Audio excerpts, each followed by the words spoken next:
Bon ouais, excuse-moi, ça coupe au bout d'un moment.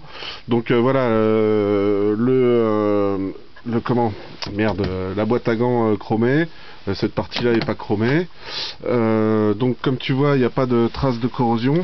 Tout ça, c'est vraiment de la terre, hein. Tu vois, si je gratte, c'est nickel. Il n'y a pas de, tu vois, ça devient comme ça, hein. C'est juste de la terre à gratter. Voilà. Bon. Ouais, je vais mettre un peu de salive, voilà.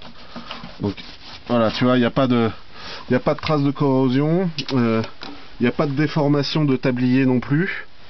Tu vois, je sais pas si tu vas voir. Voilà, pas de déformation de tablier. Les baguettes sont bien. La selle est neuve. Donc oui, il y avait le... Ah merde. Voilà, ça c'est donc tu vois, le réservoir d'essence surélevé. Contrairement aux autres qui sont montrés, hein, donc avec un petit trou qui est là à refaire. Donc porte-bagages, là c'est pété, mais bon c'est rien, c'est une petite soudure. Ok, de l'autre côté, bah, je te montrerai quand je le sortirai dehors. Là c'est le porte-bagages porte-trou de secours qui va maintenant, tu vois, c'est le modèle porte-trou de secours avec dosseret et puis les trucs sur les côtés. Donc voilà, qui remplacera celui-là, mais bon, tu auras les deux si ça t'intéresse. Là-dessus, bon, tu vois, il y a de la jante, hein, avec du pneu aussi, j'en ai pas mal. J'ai des sacs un peu partout, alors je sais pas où c'est.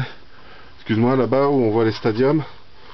Hop, attends, je te fais un travelling avant, ça marche pas. Bon, il y a les stadiums, etc.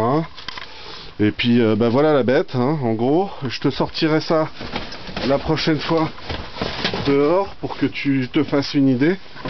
Ok. Mais bon, en gros, voilà le bébé.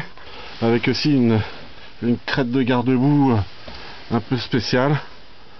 Donc bah voilà, si t'aimes bien, moi j'avais mis des damiers en bas pour protéger le tablier. Et puis voilà, le tablier a pas bougé. Et voilà. Bon, bah voilà la bébête, hein, je l'ai pas nettoyé, il est dans son jus. Je voulais te montrer que c'était bien le mien. Et puis bah deux, voilà quoi, tu vois, il n'y a pas d'accident non plus de ce côté-là, je sais pas si tu peux bien voir parce que. Mais bon, comme c'est côté moteur, tu vois, là je peux vraiment pas démonter pour te montrer le numéro moteur. Ça je le ferai plus tard si ça t'intéresse. Pour enlever l'aile, il faut que j'enlève le boulon et tout ça. Bon, c'est un gros bordel et là j'ai vraiment pas la place quoi, il faut que je le sorte d'abord. Voilà.